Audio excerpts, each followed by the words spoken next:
হরে কৃষ্ণ। নমস্কার বন্ধুরা, রাধারানী রান্নাঘরে আপনাদের সবাইকে স্বাগত জানিয়ে আমি আবারও চলে আসলাম একটি নতুন রেসিপি নিয়ে। আজকের রেসিপি ডালমুট।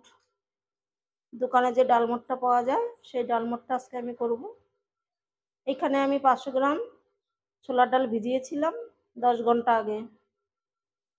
এখন ভালো করে ধুয়ে নিলাম, আর এটাকে এখন আমি একটা কাপড় বিছিয়ে একটু ছড়িয়ে দেব যাতে জলটা শুকিয়ে যায়।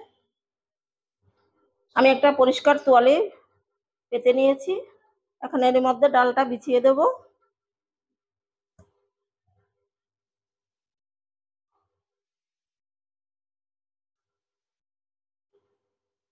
ডালের থেকে জলটা শুকিয়ে নিতে হবে।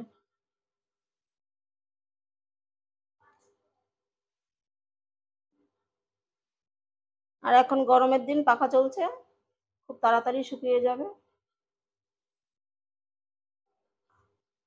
একটু পাতলা পাতলা করে দিয়ে দেব। পুরো ডালটা আমার বিছানো হয়ে গেছে।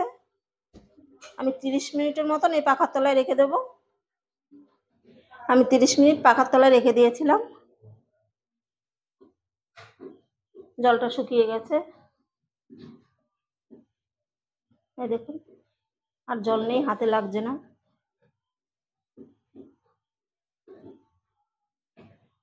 আর একটা ভাবেও আপনারা শুকিয়ে নিতে পারেন। যাদের হাতের সময় কম তারা কিন্তু এই যে এই তোয়ালিতে দিয়ে এইভাবে মুছে মুছে শুকিয়ে নিতে পারেন।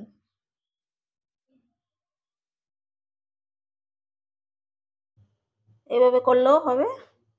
আর এই ডালটাকে কিন্তু রোদে দিতে যাবেন না, তাহলে কিন্তু ডালমুট হবে না। এখন আমি তুলে নেব। সবগুলো ডাল আমার তোলা হয়ে গেছে। এখন গ্যাসটা জ্বালিয়ে ভেজে নেব। ডালগুলো ভাজার জন্য এখানে কড়াইতে তেল দিয়ে গরম করে নিয়েছি। এখন আমি এই যে ডালগুলো দিয়ে দেব।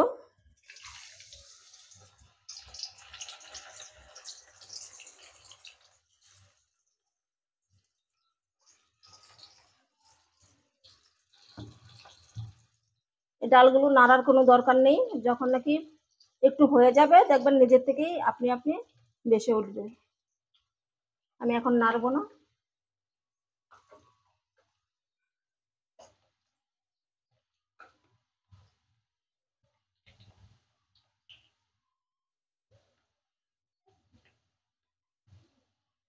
একটা দুটো ভাজতে শুরু করে দিয়েছে।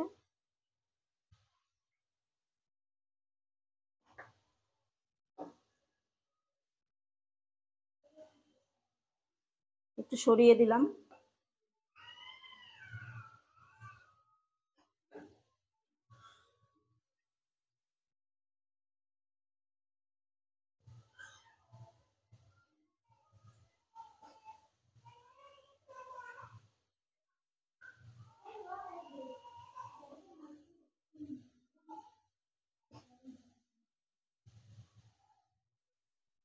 সবগুলো ডাল দেখুন কি সুন্দর ভেসে উঠেছে। এই যে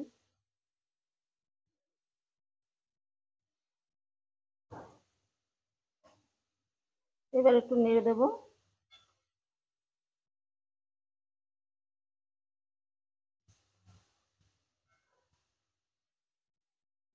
আর যখন ডালটা ভাজবেন গ্যাসের আঁচটা মিডিয়ামে রেখে ভাজবেন, নইলে পুড়ে যাবে।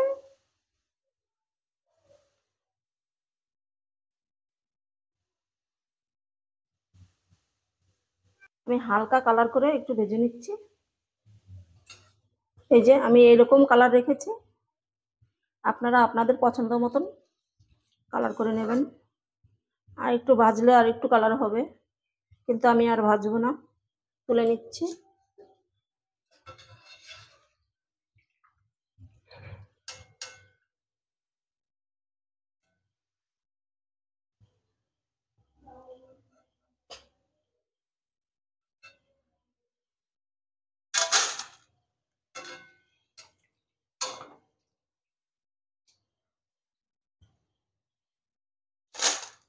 আমি আবারও দিয়ে দিচ্ছি।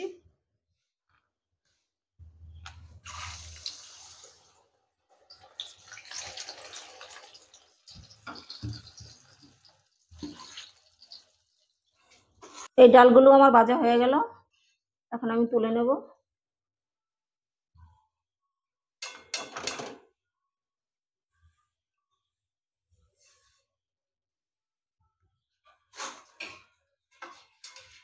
আর একইভাবে সবগুলো ভেজে নিচ্ছি। সবগুলো ডাল ভাজা কমপ্লিট আমার। এখন ভাজবো বাদাম। এই আমি এখানে 150 গ্রাম বাদাম নিয়েছি। বাদামটাকে একটু ভেজে নেব, একটু বাদাম দিলে ভালো লাগে খেতে।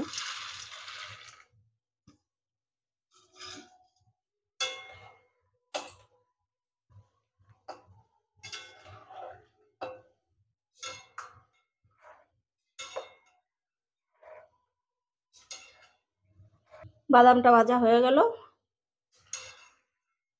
এর চাইতে আর বেশি ভাজবো না, নাহলে তিতো লাগবে খেতে।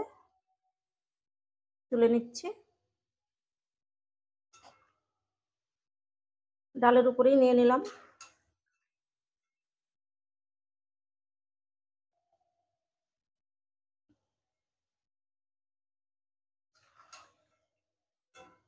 হাতে ভাজা ডালমুট স্বাদই আলাদা বন্ধুরা, আপনারাও বাড়িতে এভাবে বানাবেন।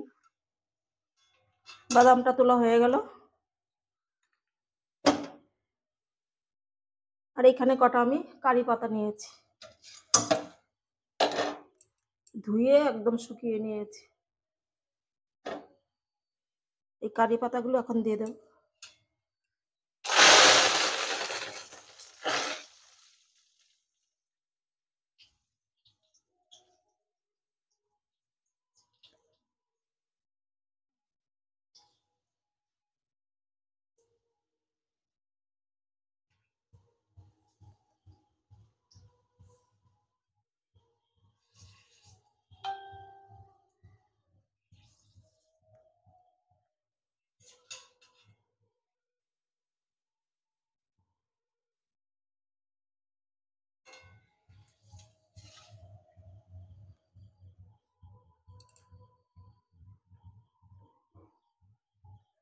কারি পাতাও ভাজা হয়ে গেল, তুলে নেব।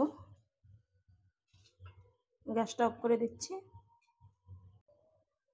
নামিয়ে একটু ঠান্ডা করে নিয়েছি পাতাটা। এখন পাতাটার থেকে ছাড়িয়ে নেব।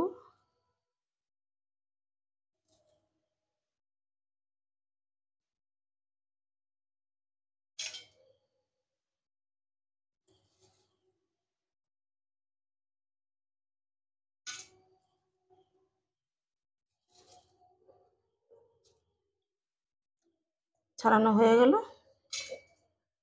এখন এর মধ্যে দিয়ে দেব একটু রান্নার লবণ। একটু গরম গরম থাকতে মেখে নিতে হবে। আর একটু দিয়ে দিচ্ছি বিট লবণ।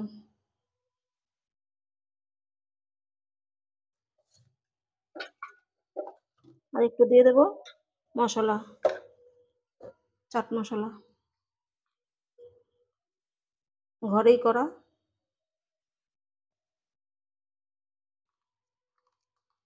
আর একটু দিয়ে দিচ্ছি। ব্যাস হয়ে গেল। এখন হাতে করে একটু মেখে নিচ্ছি। গরম, এটাকে মশলাটাকে গরম গরমই মাখতে হয়।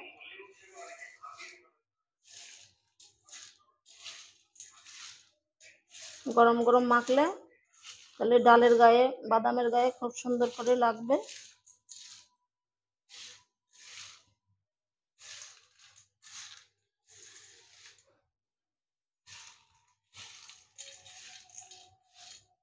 হয়ে গেল আমার ডালমুট। দেখুন তো কত সুন্দর লাগছে।